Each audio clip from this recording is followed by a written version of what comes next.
ချစ်တဲ့သူတယောက်ကိုလက်လွတ်ရခြင်းတနည်းအားဖြင့်အသေးကွဲတာကိုဘလို့တတ်အောင်စူးစမ်းကြော်ပြကြမလဲချစ်တဲ့သူတယောက်ကိုမေးပြဖို့ပထမဆုံးအချက်ကတော့သူနဲ့ပတ်သက်တဲ့အရာအလုံးကိုဖျောက်ပစ်တာမျိုးနဲ့တတိယတဲ့အချိန်တွေကိုလျှော့ပြီးတော့စိတ်သက်သာအောင်လုပ်တာမျိုးပေါ့နော်သူနဲ့ပတ်သက်တဲ့အရာအလုံးကိုဖျောက်ပစ်တာမျိုးကဘယ်လိုမျိုးလဲဆိုတော့ဥပမာသူပေးထားတဲ့လက်ဆောင်တွေသူ့ရဲ့ social media account တွေ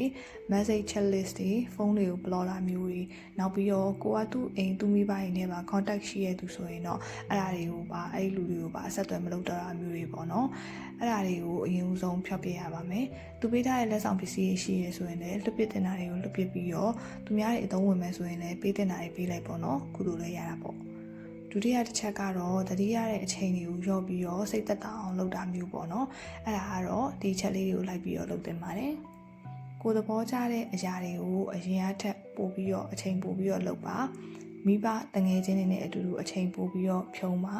ကိုဘဝတလန်အတွက်ကိုရှာဖွေပါကျမ်းမာအောင်နေပါကိုနဲ့ကိုရဲ့ကိုပတ်ဝန်းကျင်ကိုလှအောင်ပြုပြင်နေထိုင်ပါโอเค